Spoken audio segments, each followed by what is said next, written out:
Facebook live पर श्रीमद् भागवत महापुराण की कथा का श्रवण सुनने वाले समस्त कृष्ण प्रेमियों को हमारी ओर से जय श्री कृष्ण, राधे राधे।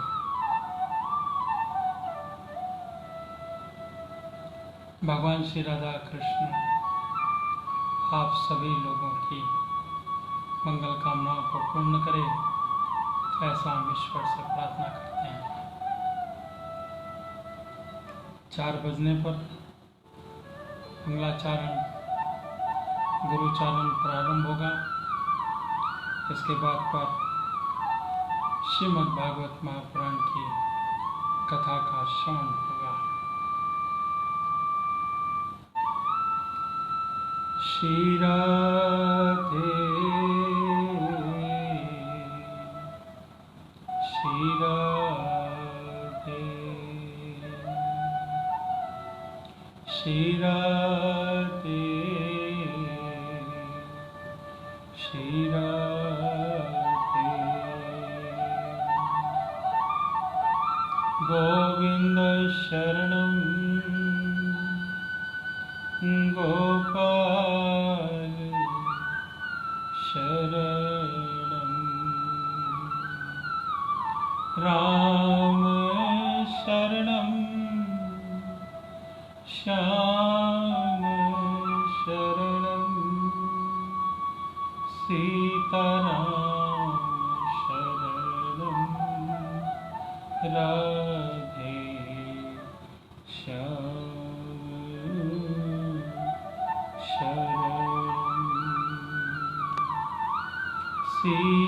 सीताराम शरणं राधे श्याम शरणं राम शरणं श्याम शरणं सीताराम शरणं राधे श्याम शरणं राधे श्याम शरणं सीताराम शरणं राधे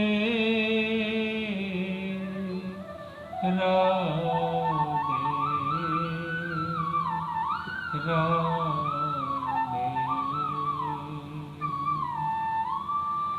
राधे राधे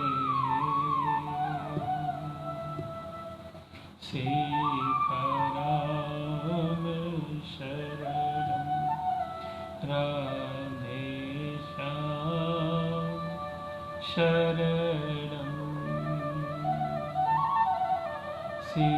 सीताराम शरणं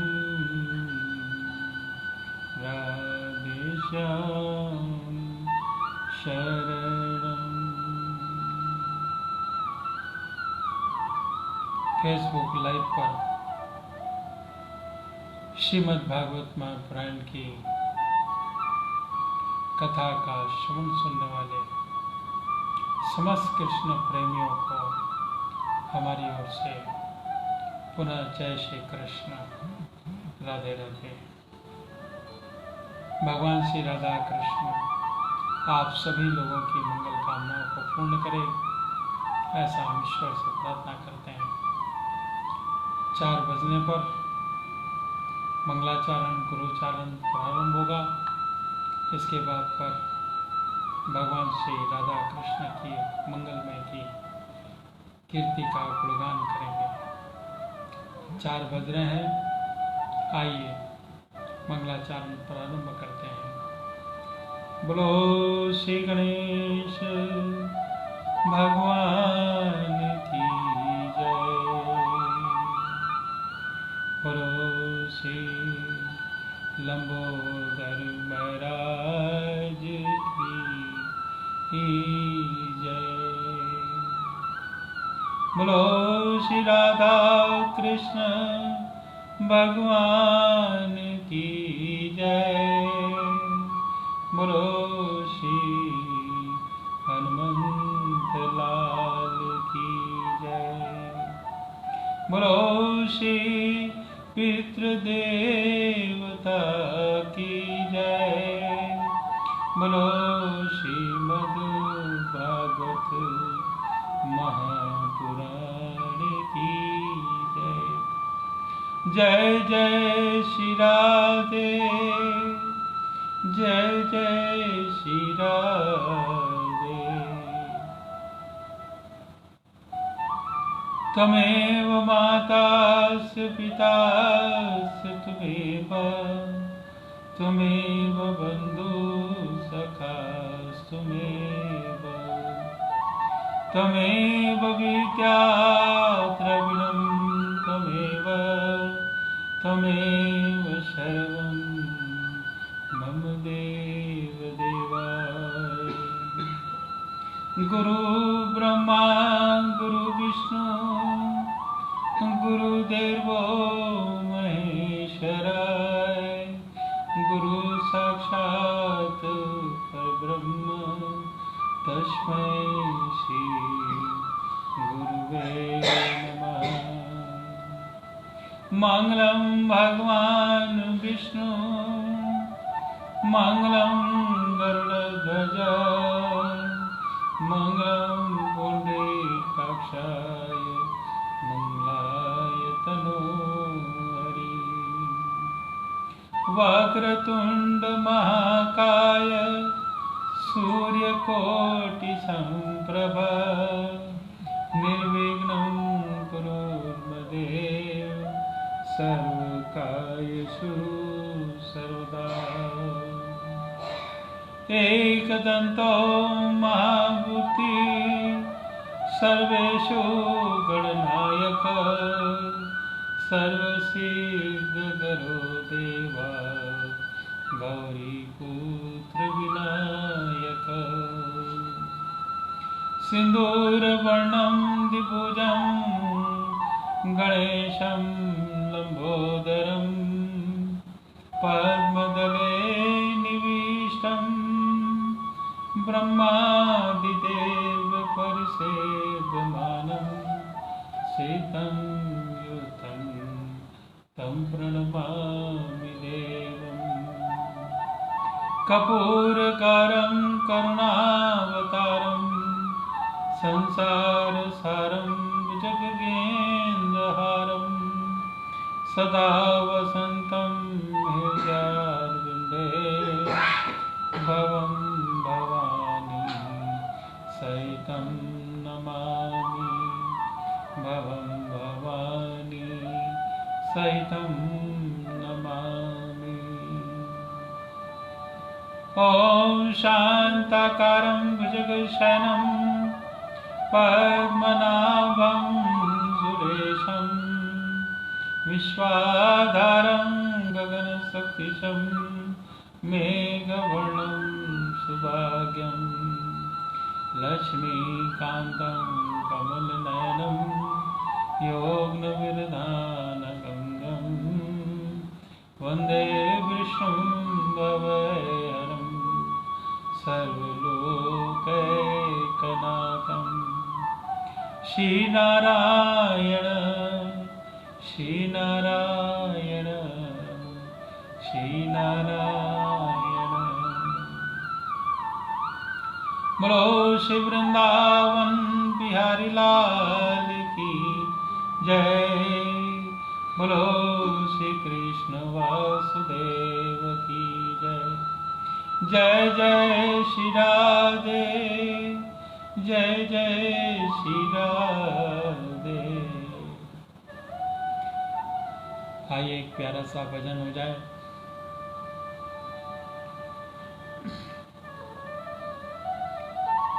श्याम सुंदर सलोने हो तुम, श्याम सुंदर सलोने हो तुम, होड़ पील पीतांबर हो तुम, होड़ पील पीतांबर हो तुम, गोविंद गोपाल कृष्ण हो तुम, गोविंद गोपाल कृष्ण हो तुम, श्याम सुंदर सलोने हो तुम, श्याम सुंदर सलोने हो तुम, ओढ़ पील पीतांबर हो तुम, ओढ़ पील पीतांबर हो तुम, गोविंद गोपाल कृष्ण हो तुम, गोविंद गोपाल कृष्ण हो तुम।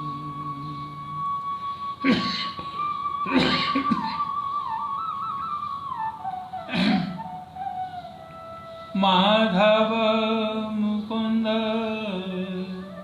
मुरली हो तुम,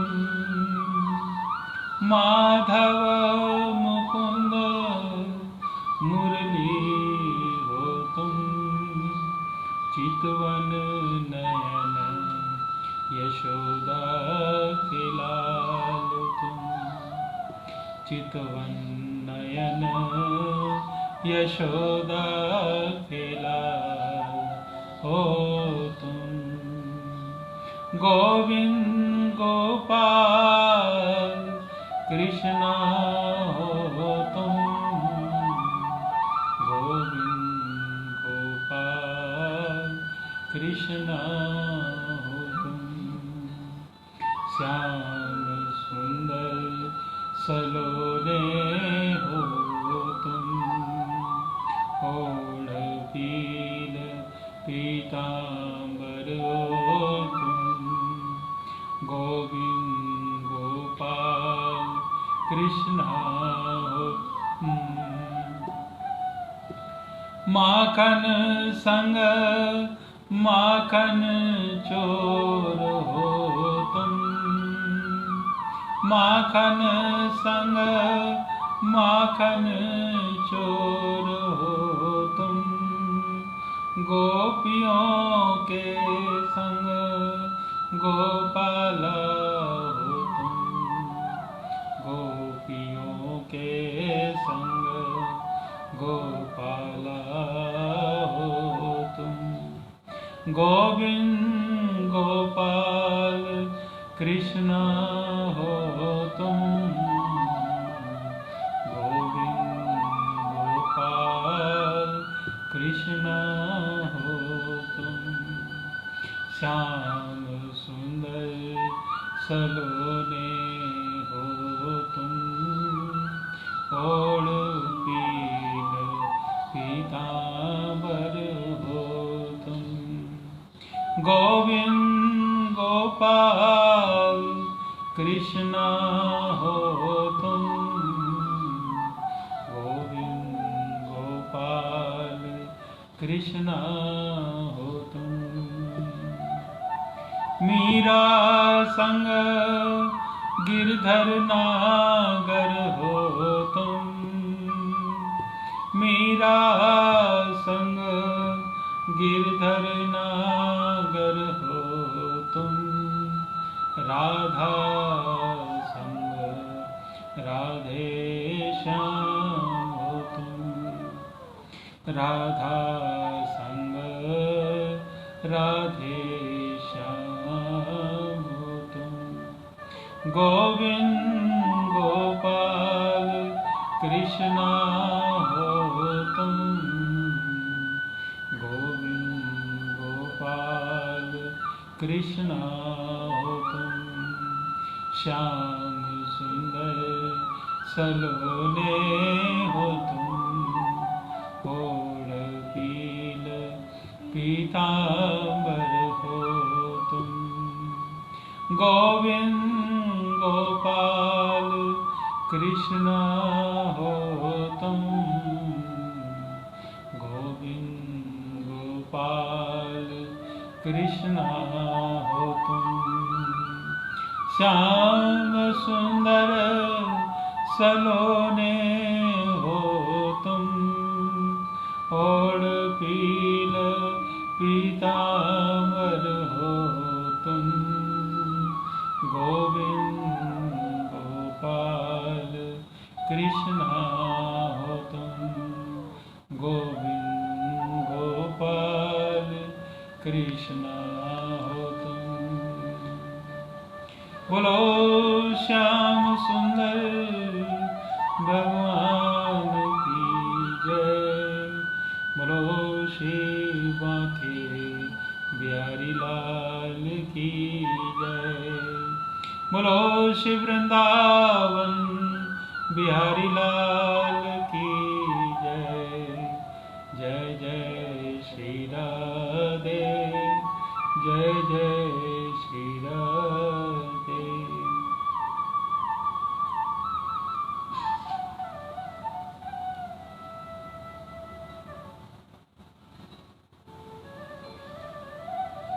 कल की कथा पर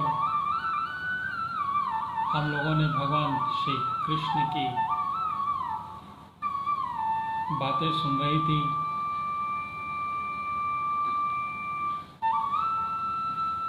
उद्धव जी के द्वारा उद्धव जी को बात कही गई, उसके साथ में और भी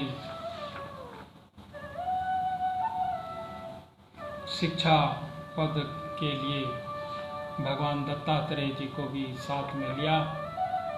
अब भगवान श्री कृष्ण के लिए अब और भी बात होती है। बुद्ध मुक्त और भक्त जनों के लक्षण की बात होती है। आइए उसकी कथा को सुनते हैं। बोलो श्री वृंदावन बिहारी लाल की जय।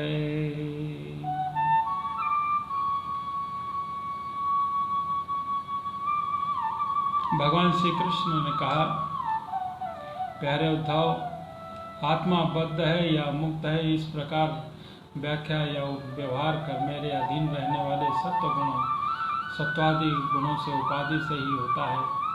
वस्तुतः वस्तु दृष्टि से नहीं, सभी गुण माया मूलक हैं, इंद्रजाल हैं, जादू के खेल के समान हैं। इसलिए मेरा न मोक्ष है न मेरा बंधन ही है।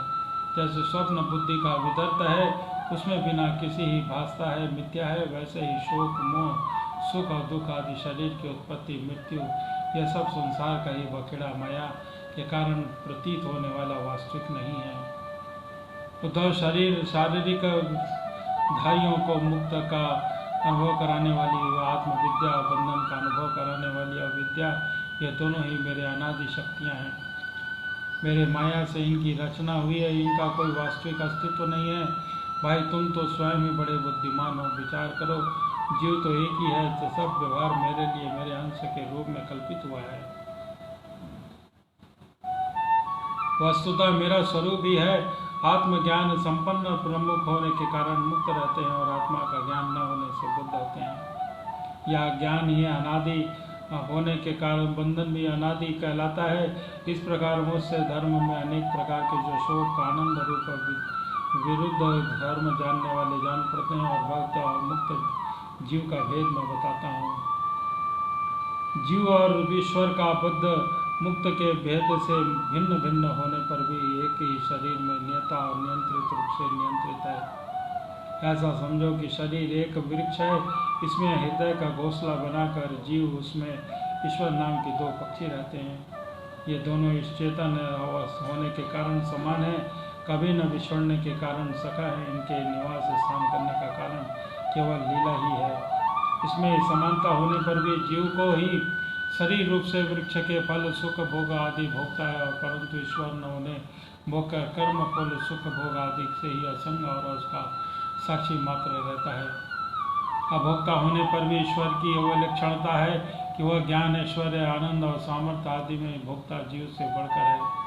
साथ ही वह भी विलक्षणता है कि वह अमोघ ईश्वर को अपने वास्तविक स्वरूप और इसके अतिरिक्त जगत को भी जानता है, परंतु भोक्ता जीव न तो अपने वास्तविक रूप को जानता है और न ही अपने अतिरिक्त को।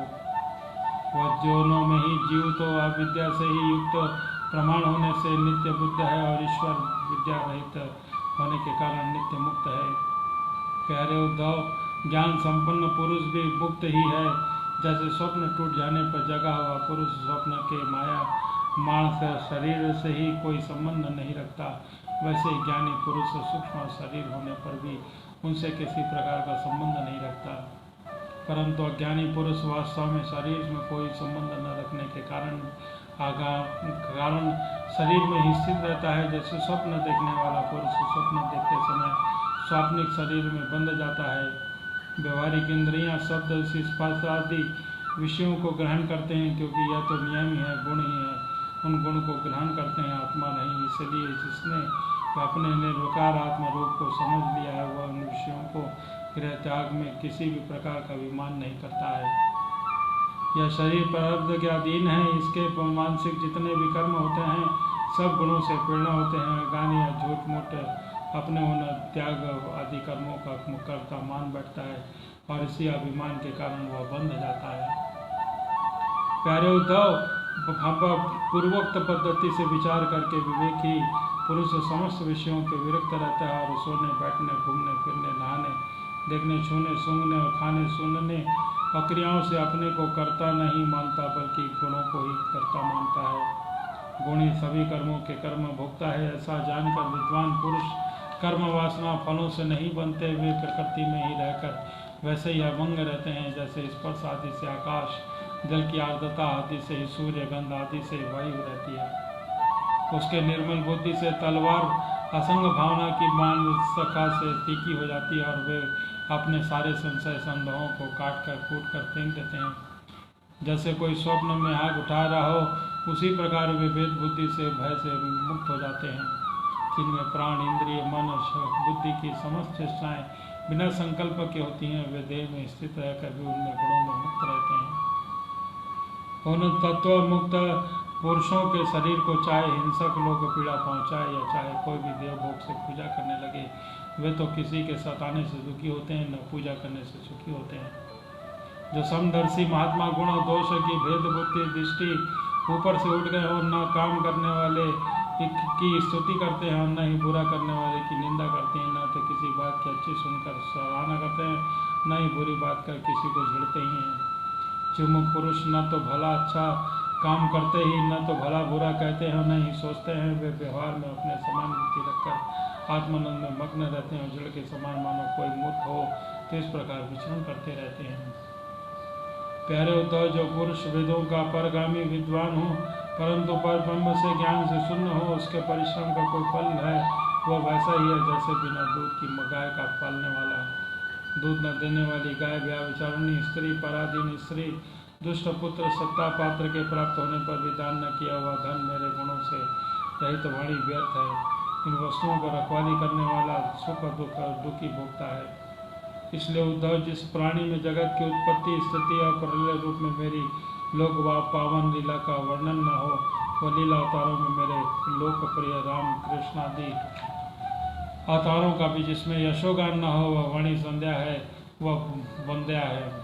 बुद्धिमान पुरुष को चाहिए कि ऐसी वाणी का उच्चार श्रवण न करे। बोलो श्री कृष्ण वासुदेव की जय।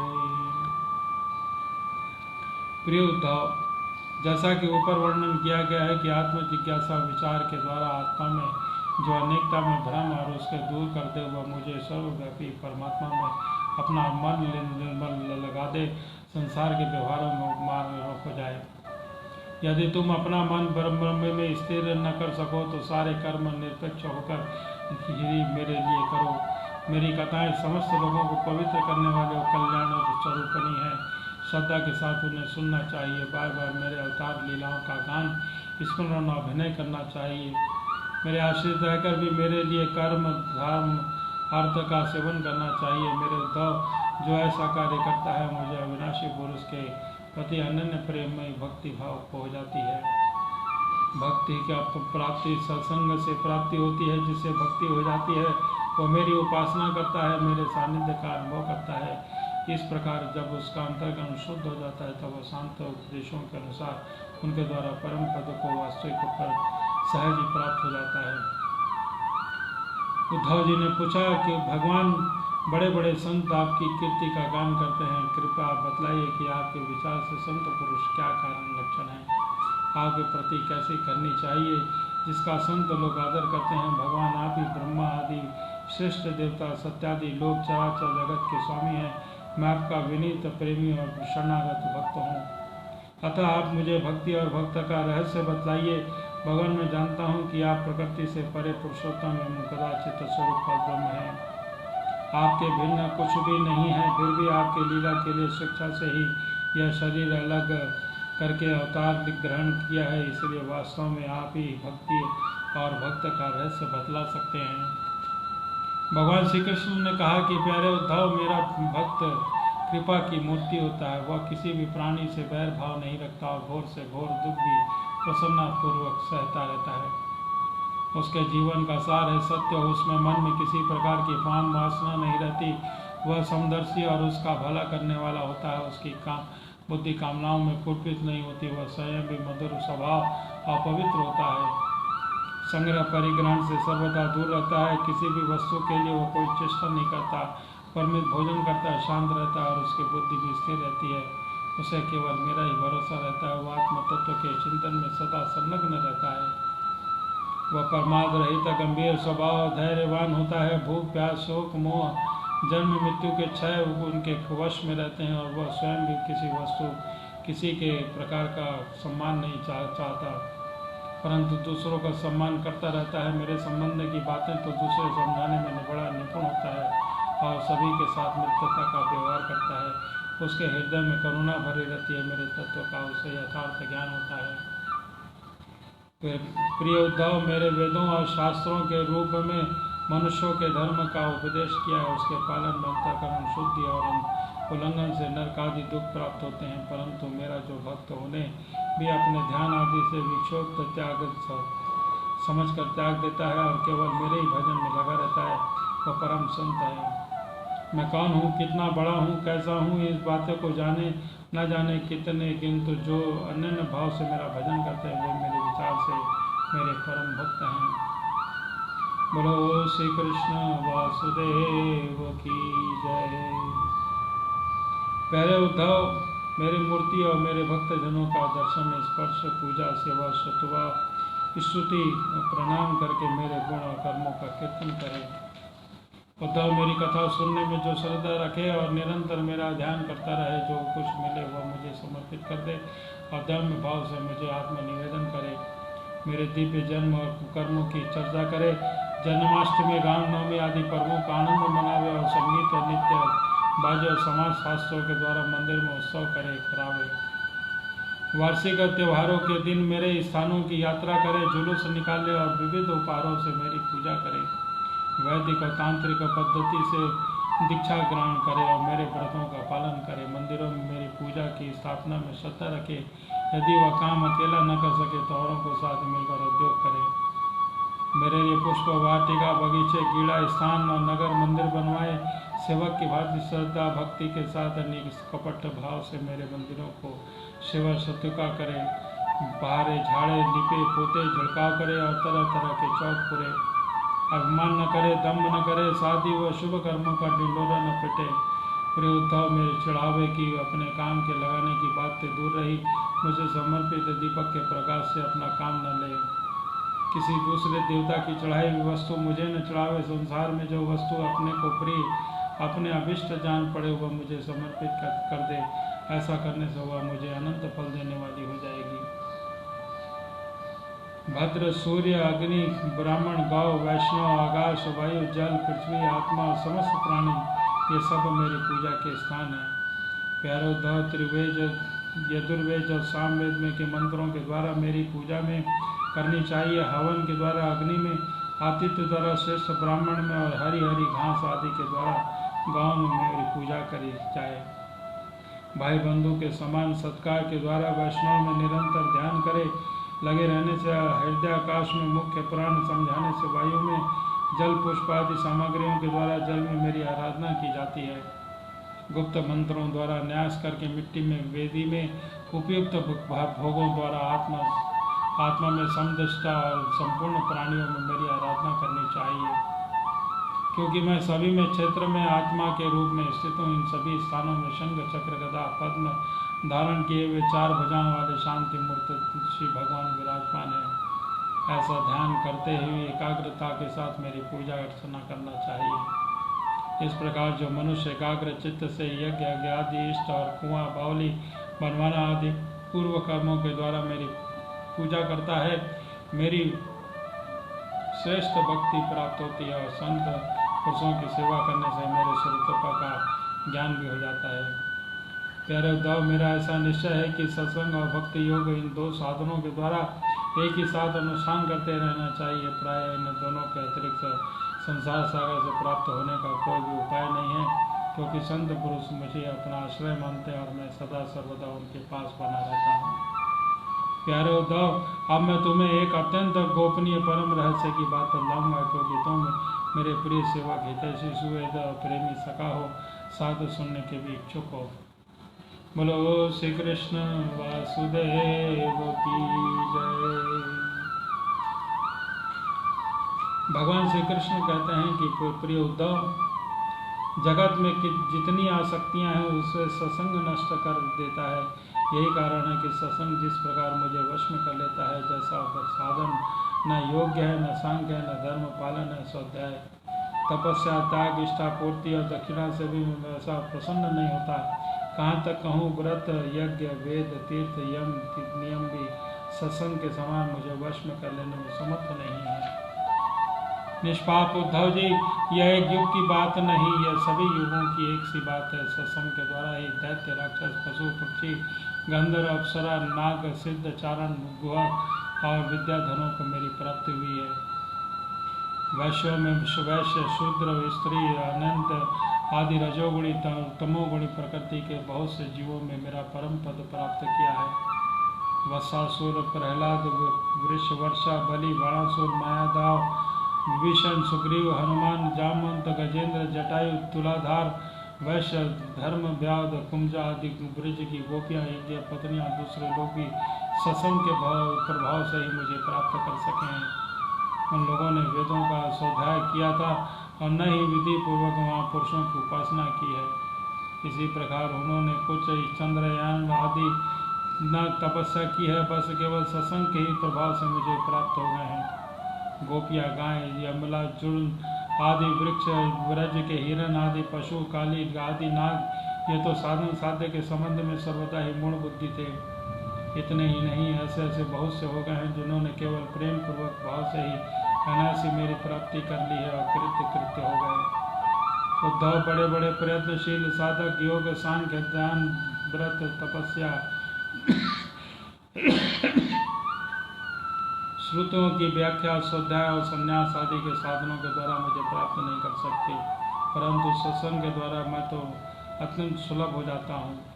जिस समय अक्रूर जी के भैया जी बलराम जी के साथ मुझे ब्रज से मथुरा ले आए, उस समय गोपियों के द्वारा हृदय गाढ़ प्रेम के कारण मेरे अनुराग में रंगा हुआ था। मेरे वियोग की तीव्र व्याधि से व्याकुल हो रही थी और मेरे अतिरिक्त तो कोई भी दूसरी वस्तु उन्हें सुख कारक जान नहीं पड़ती थी।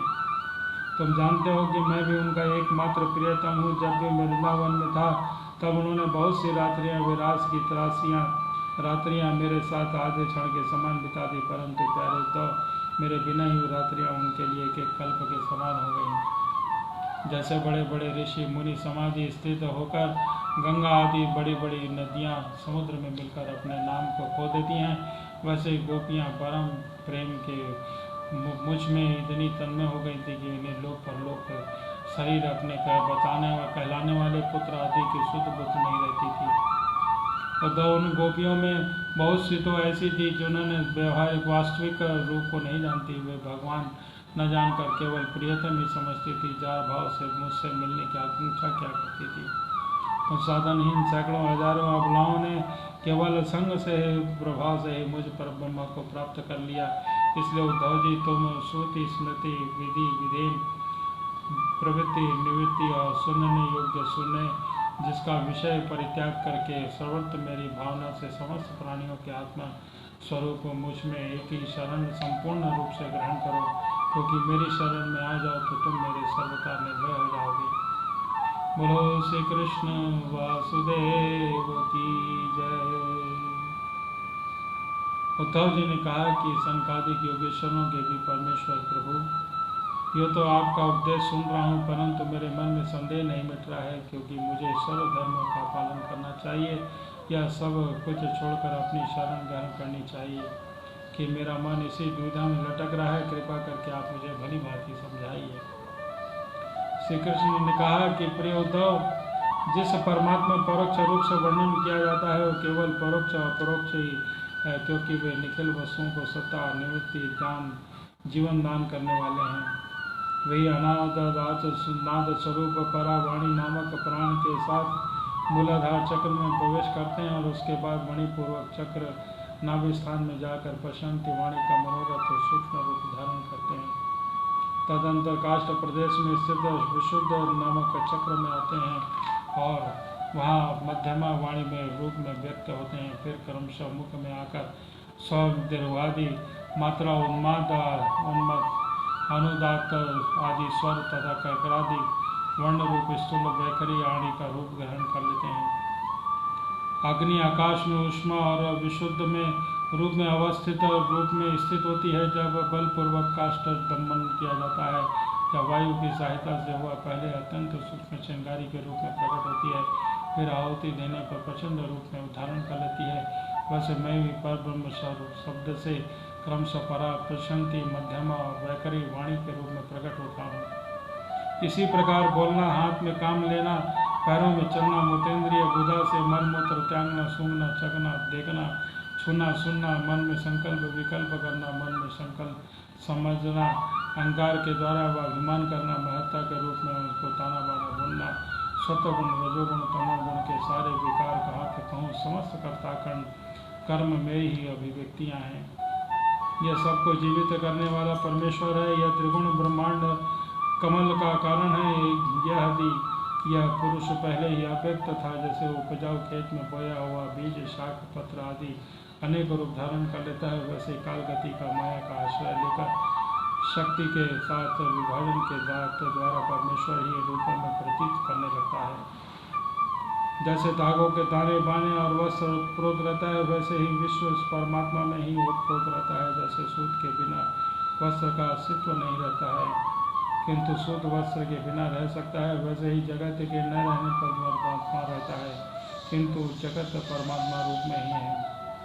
परमात्मा के बिना इसका कोई अस्तित्व नहीं है। संसार वृक्ष अनादि और प्रवाह रूप में नित्य है, इसका निरंतर ही है। कर्म के द्वारा कर्म वृक्ष के फल फूल हैं और मोक्ष और फल हो गया। इस संसार के दो बीज होते हैं, पाप और पुण्य। असंख्य वासनाएं जड़ें होती हैं, 3 गुण तने होते हैं, 5 भूत और इसकी मोटी मोटी प्रधान शाखाएं हैं और 5 शब्द आदि 5 विषय रस हैं, 11 इंद्रियां शाखा हैं तथा जीव ईश्वर और 2 पक्षी इसमें घोंसला बनाकर निवास करते हैं।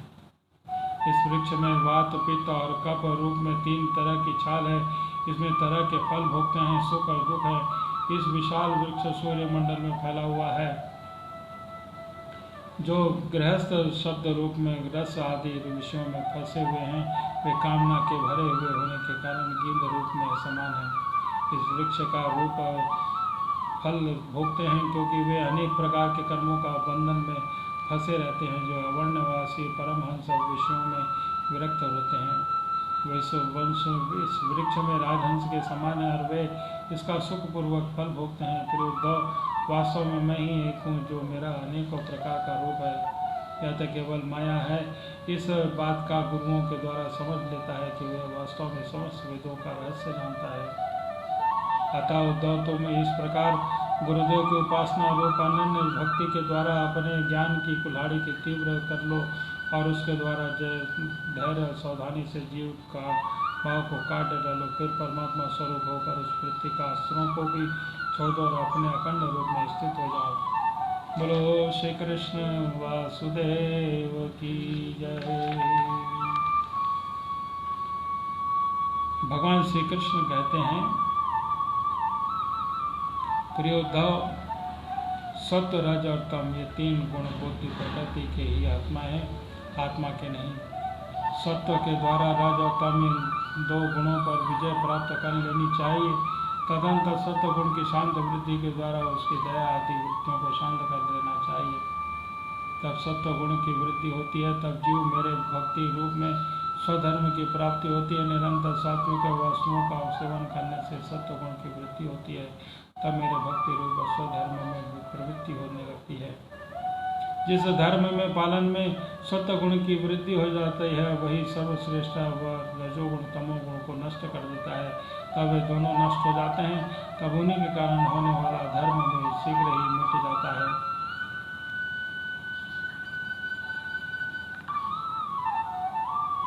शास्त्र जल पराजन में देश समय कर्म जन्म ध्यान मंत्र और संस्कार ये 10 वस्तुएं आदि सात्विक है, तो सत्व गुण की राजसिक होकर रजोगुण में तामसिक तमोगुण की वृद्धि करती है। इनमें से शास्त्र ब्रह्मांड में जिसकी भी प्रशंसा करते हैं सात्विक है, जिसकी निंदा करते हैं वे तामसिक है, जिनकी उपेक्षा करते हैं वे राजसिक है। जब तक इसका आत्मा का साक्षात्कार तथा वह सूक्ष्म शरीर और उनके कारण 3 गुणों की निवृत्ति न हो, तब तक मनुष्य को चाहिए कि सत्व गुण की वृद्धि के लिए आसक्ति शास्त्र आदि का ही सेवन करें, क्योंकि उसमें धर्म की वृद्धि और धर्म की ही वृत्ति से अंतर्गण शुद्ध होकर आत्म तत्व का ज्ञान होता है।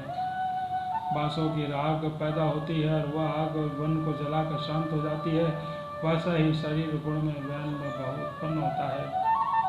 विचार द्वारा मंथन करने पर भी अग्नादि प्रजाति जो होती है, यह समस्त शरीरों सूक्ष्म को भी भस्म करके स्वयं प्रदान हो जाती है। उद्धव जी ने पूछा कि भगवान, आप प्रायः सभी मनुष्य इस बात को जानते हैं कि विषय आपत्तियों से घर हैं, फिर भी कुत्ते गधे और बकरे के समान दुख दहन करके भी उन्हें भोगते हैं, इसका क्या कारण है? भगवान श्री कृष्ण ने कहा कि प्रिय उद्धव, जीव जब अज्ञानवश अपने स्वरूप को भूलकर हृदय से सूक्ष्म शरारती शरीरों में अहम बुद्धि कर बैठता है, जो सर्वदा ही भ्रम है, अतः उसके सत्व प्रधान मन रजोगुण झुक जाता है, उसकी व्याप्त हो जाता है। बस जहाँ तक मन में रजोगुण की प्रधानता हुई, उसमें संकल्प विकल्पों को तांत बांध जाता है और विषयों का चिंतन करने लगता है, और वह अपनी बुद्धि के कारण फंदे में फंस जाता है। फिर उसका छुटकारा होना वैसा ही कठिन है। अब अज्ञानी कामवश अपने अनेकों प्रकार के कर्म करने लगता है। इंद्रियों के वश होकर वह भी जानकर भी इन कर्मों का फल दुखी है, उन्हीं को पकड़ता है और उन्हीं रजोगुण का तीव्र वेग से अत्यंत मोहित रहता है। यद्यपि विवेक पुरुष का चित्त भी कभी कभी रजोगुण तमोगुण के वेग विक्षिप्त रहता है, तथापि उसके विषयों को दोष दृष्टि बनी रहती है, इसलिए वह बड़ी सावधानी से अपनी चित्त को एकाग्र में चेष्टा करता है। उसमें विषयों में आसक्ति नहीं होती है। साधक को चाहिए कि आसन और प्राणवायु पर विजय प्राप्ति कर अपने शक्ति और समय के अनुसार बड़ी बड़ी सावधानी से धीरे मुझ पर मन लगावे। इस प्रकार अभ्यास करते समय असफलता देकर भी तनिक भी न उबे, बल्कि अपनी उत्साह में जड़ में जुड़ जाए। प्रिय उद्धव, मेरे शिष्य संकादिक परमेश्वरों ने योग का यही स्वरूप बताया है कि साधक अपने मन को सब ओर से खींचकर विराट आदि में नहीं, साक्षात मुझ में ही पूर्ण रूप से आसक्त कर दे। बोलो श्री कृष्ण वासुदेव की जय। उद्धव जी ने कहा कि श्री कृष्ण, आपने जिस समय जिस रूप से संकादिक परमर्षियों को योग का आदेश दिया था, उस रूप को मैं जानना चाहता हूँ। भगवान श्री कृष्ण ने कहा कि प्रिय उद्धव, सनकादिक परमर्षि ब्रह्मा जी के मानस पुत्र हैं। उन्होंने एक बार अपने पिता से योग की सूक्ष्म अंतिम सीमा के संबंध में इस प्रकार प्रश्न किया। सनकादिक परमर्षियों ने पूछा कि पिताजी, जिस चित्त गुणों में अर्थात विषयों में घुसा ही रहता है, वो गुण भी चित्त की एक एक प्रवृत्ति रहते ही है, अर्थात चित्त गुण आपस में मिले जुले ही रहते हैं। ऐसी स्थिति में संसार सागर से पार होकर मुक्ति पद प्राप्त करना चाहते हैं, इस दोनों को अनेक प्रकार से कैसे अलग किया जा सकता है। भगवान श्री कृष्ण कहते हैं कि प्रिय उद्धव, यद्यपि भगवान ब्रह्मा जी और देवताओं के शिरोमणि स्वयंभू और प्राणियों के जन्मदाता हैं, फिर भी संकादिक परमर्षियों के इस प्रकार पूछने पर ध्यान करके भी वे इस प्रकार उनका मूल कारण न समझ सके, क्योंकि उनकी कर्म प्रवण थी।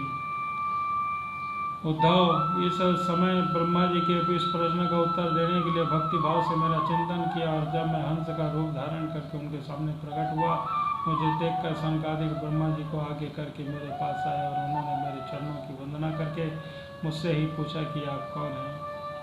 प्रिय उद्धव, सनकादिक परमार्थ तत्व के जिज्ञासु थे, इसलिए उनसे पूछने पर मैंने जो कुछ कहा वह तुम मुझसे सुनो।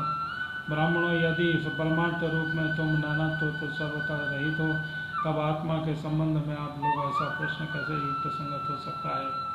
अथवा मैं उत्तर देने के लिए तो क्या बोलूँ? इस जाति गुण क्रिया असंबंध आदि का आश्रय उत्तर दूँ? देवता मनुष्य पशु पक्षी आदि सभी शरीर पंचभूत भूतात्मक होने के कारण अभिन्न है और परमार्थ रूप में अभिन्न है। ऐसी स्थिति में आप कौन है? आप लोगों का यह प्रश्न ही केवल वाणी का व्यवहार है, विचार पूर्वक नहीं, अतः निरर्थक है। मन से, वाणी से, दृष्टि से अथवा अन्य इंद्रियों से भी जो कुछ ग्रहण किया जाता है वह सब मैं ही हूँ, मुझसे भी भिन्न और कुछ भी नहीं है। यह सिद्धांत आप लोग भी तत्व विचार करके द्वारा समझ लीजिए। पुत्रों, यह मेरा चित्त चिंतन करते करते विषयाकार हो जाता है और शरीर चित्त में प्रविष्ट हो जाने से यह बात सत्य है कि तथापि विषय और चित्त से दोनों ही मेरे स्वरूप भूत जीव के देह है, उपाधि है, अर्थात आत्मा का चित्त है और विषय के साथ कोई संबंध नहीं है। इसलिए बार बार विषयों का सेवन करते रहने से जो चित्त आसक्त में हो गया है, उसका भी विषय चित्त में प्रविष्ट होगा और इन दोनों के वास्तविक से अभिन्न मुझे परमात्मा का साक्षात्कार करके त्याग देना चाहिए। जागृत और स्वप्न सुषुप्ति के तीन अवस्थाएं गुणों के अनुसार होती है। ये तीनों बुद्धियां वृत्ति होती हैं, सच्चिदानंद स्वरूप स्वभाव नहीं। यह वृत्तियां उनके साक्षी होने के कारण जीव विलक्षण है। यह सिद्धांत श्रुति युक्त अनुभूति से युक्त है, क्योंकि बुद्ध युक्तियों के द्वारा होने वाला यह बंधन है। आत्मा में त्रिगुणमयी वृत्तियों का दान करता है, इसलिए तीनों अवस्थाओं में विलक्षण और उनमें अनुगत मुझ तुरीय तत्व में स्थित होकर इस बुद्धि का बंधन परित्याग कर दे, तब विषय और विचित्त दोनों युगपात हो जाता है। यह बंधन अहंकार की रचना है, यही आत्मा के परिपूर्ण सत्य अखंड ज्ञान और परमानंद को छुपा देता है। इस बात को जानकर विरक्त हो जाता है। यह तीनों अवस्थाओं में अनुरुक्त तुरीय स्वरूप में होकर संसार को छोड़ देता है। जब तक पुरुष अपने भिन्न भिन्न पदार्थों में सत्य बुद्धि, अहं बुद्धि और समम बुद्धि युक्तियों के द्वारा निवृत्त हो जाती है, जब तक तदापि जानता है कि तदापि सोता हुआ सा रहता है, जैसे स्वप्न अवस्था में जान पड़ता है कि मैं जाग रहा हूँ। आत्मा में अन्य है, देह प्रांतिमान नाम रूपात्मक प्रपंच तो कुछ भी अस्तित्व नहीं है। इसलिए उनके कारण होने वाले वर्णानुश्रम स्वर्गादि फल और उनके कारण भूत कर्म ये सब आत्मा के लिए वैसे ही मिथ्या है जैसे स्वप्नदर्शी पुरुष के द्वारा देखे हुए सब के सब पदार्थ होते हैं। जो जागृत अवस्था में समस्त इंद्रियों के द्वारा बाहर दिखने वाले संपूर्ण क्षणभंगुर पदार्थों को अनुभव करता है, स्वप्न अवस्था में हृदय में जागृत में देखे तो पदार्थों के द्वारा ही वासना में विषयों का अनुभव करता है। सुतप्ति अवस्था में इन सब विषयों को समेट कर अपने लय को अनुभव करता है, वह एक ही है। जागृत अवस्था में इंद्रिय, स्वप्न अवस्था के मन को सप्तति संस्कारवती बुद्धि का ही यही स्वामी है, क्योंकि यह त्रिगुणमय तीनों अवस्थाओं का साक्षी है। जिसे मैंने स्वप्न में देखा, जो मैंने सोया वही जाग रहा हूँ। स्मृति पे बल पर एक ही आत्मा समस्त अवस्थाओं का सिद्ध हो जाता है कि ऐसा विचार करके तीनों अवस्थाएं गुणों के द्वारा मेरी माया के अंश रूप जीव को कल्पित की गई है और आत्मा में नितांत सत्य है, ऐसा निश्चय करके तुम लोग सत्य पुरुषों द्वारा किए गए उपनिषदों के श्रवण तीक्ष्ण और अखंड रूप से सकल संशयों के आधार अहंकार का छेदन करके हृदय में कुछ स्थित मुझ पर परमात्मा का भजन करो। बोलो श्री कृष्ण वासुदेव की जय। यह जगत का मन का विलास है, दिखने पर भी नष्ट प्राय होता है। हालात चक्र और समान अत्यंत चंचल है, संभ्रम मात्र है, ऐसा समझे। ज्ञाता ग्रह की भेद से रहित इस ज्ञान स्वरूप आत्मा में अज्ञान एक सा प्रतीत होता है। यह सूक्ष्म शरीर और इंद्रिय अंतरकरण 3 प्रकार का विकल्प गुणों के परिणाम की रचना है। स्वप्न के समान माया का खेल है, अज्ञान के द्वारा कल्पित है। इसलिए उस देहाभिमान स्वरूप का दृष्टि से ही दृष्टि हटाकर तृष्णा रहित इंद्रियों के व्यापार से हीन और निरीह होकर आत्मानंद के अनुभव में मग्न हो जाए। यद्यपि कभी कभार आहार आदि के समय देहादि देख प्रपंच देखने में आता है कि तथापि यह पहले ही आत्मवस्तु से अतिरिक्त मिथ्या समझकर छेड़ा जा चुका है। इसलिए वह पुनः शांति मूल मोह उत्पन्न करने में समर्थ हो जाता है। देहपात पर्यंत केवल संस्कार मात्र उनकी प्रतीत होती है। जैसे मदिरा पीकर उन्मत्त पुरुष यह नहीं देखता कि यह मेरे द्वारा पहना हुआ वस्त्र शरीर पर है या गिर गया है, वैसे सिद्ध पुरुष इस शरीर में उसने अपने स्वरूप का साक्षात्कार किया है। वह प्रारब्धवश खड़ा है, बैठा है, देववश कहीं गया है, आया है या नश्वर शरीर संबंधी इन बातों पर दृष्टि नहीं डालता है। प्राण और इंद्रियों के साथ वह शरीर भी प्रारब्ध के अधीन है, इसलिए अपने प्रारब्ध के बनाने वाले कर्म जब तक हैं तब तक उनकी प्रतीक्षा करता ही रहता है। परंतु आत्मवस्तु साक्षात्कार करने वाला समाधि पर्यंत योग में आरूढ़ पुरुष स्त्री पुरुष धन संबंधी आदि प्रपंच के सहित उस शरीर को भी फिर कभी स्वीकार नहीं करता, अपना नहीं मानता। जैसे जगा हुआ पुरुष स्वप्न शरीर में शरीर आदि को संकादिक ऋषियों, मैंने तुमसे जो कुछ कहा वह सांख्य योग के द्वारा जो गोपनीय रहस्य है। मैं स्वयं भगवान हूँ, तुम लोगों का तत्व ज्ञान उपदेश करने के लिए यहाँ आया हूँ। ऐसा समझो प्रिय वरो, मैं सांख्य योग और सत्य त्रित मधुर भाषण तेज श्री कीर्ति दम इन सब का परम गति परम अधिष्ठान हूँ। मैं समस्त गुणों से फिर भी सांख्य असंख्य आदि सभी गुण मेरा ही सेवन करते हैं, मुझ में प्रतिष्ठित हैं, क्योंकि मैं सबका हितैषी सुहृद प्रीतम और आत्मा हूँ। सच पूछो तो उनके गुण कहना भी ठीक नहीं है, क्योंकि मेरे सत्वादि गुणों के परिणाम नहीं है और नित्य भी हैं। प्रिय उद्धव, इस प्रकार मैंने संकादिक मुनियों के संशय मिटा दिए। उन्होंने परम शक्ति से मेरी पूजा की और स्तुतियों द्वारा मेरी महिमा का गान किया। जब उन परमर्षियों ने भली भांति मेरी पूजा और स्तुति कर ली, तब मैं ब्रह्मा जी के सामने ही अदृश्य होकर अपने धाम को लौट आया। बोलो श्री कृष्ण वासुदेव की जय। श्री कृष्ण गोविंद हरे मुरारे हे नाथ नारायण वासुदेवाय। एक प्यारा सा भजन हो जाए।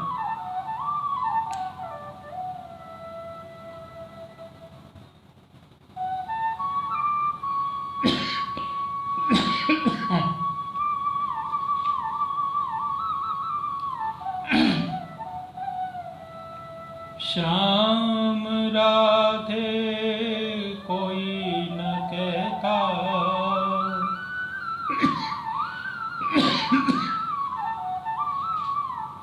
श्याम राधे कोई न कहता, कहते हैं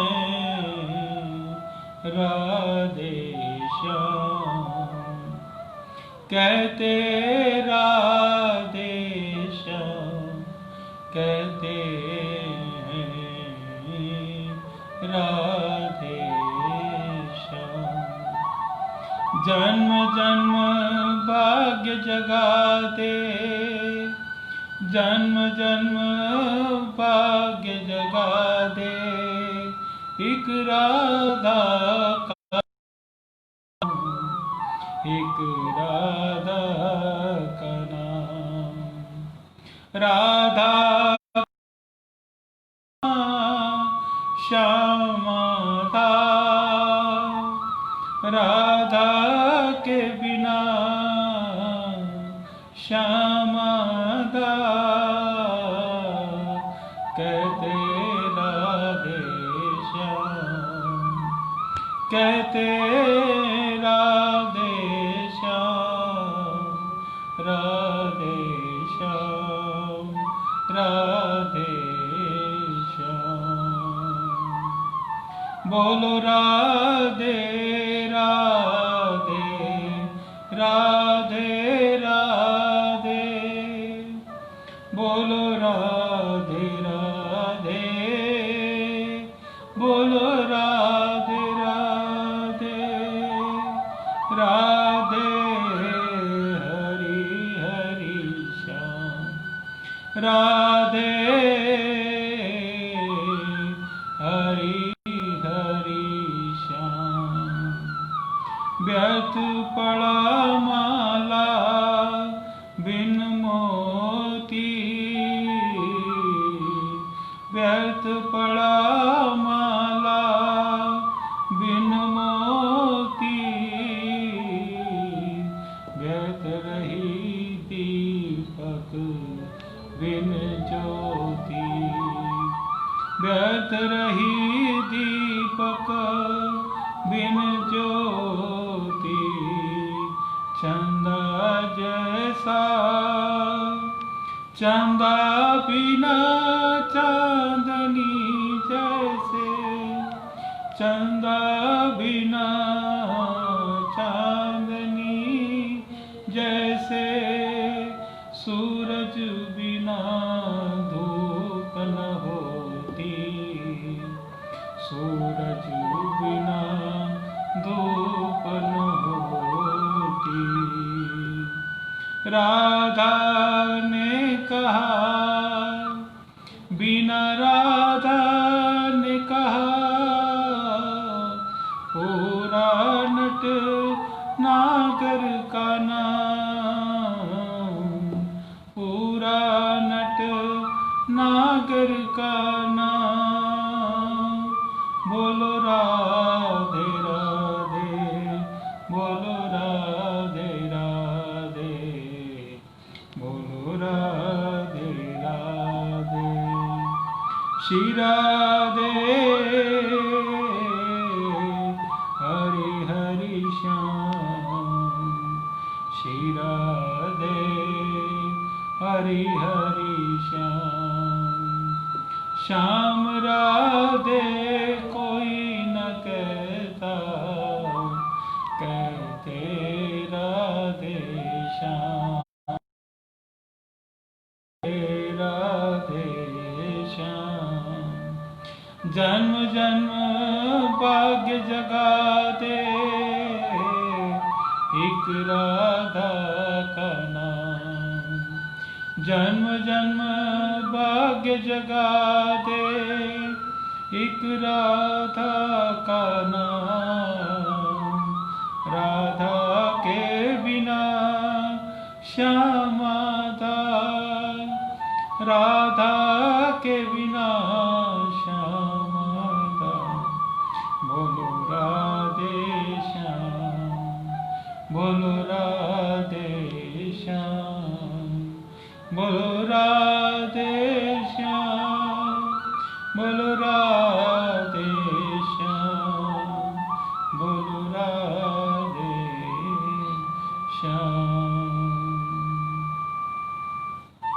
बोलो श्री वृंदावन बिहारी लाल की जय, बोलो श्री बांके बिहारी लाल की जय, जय जय श्री राधे, जय जय श्री राधे, जय जय श्री राधे।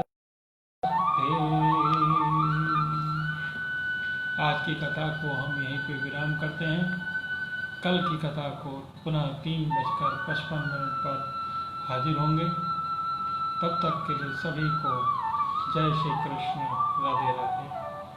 श्री नारायण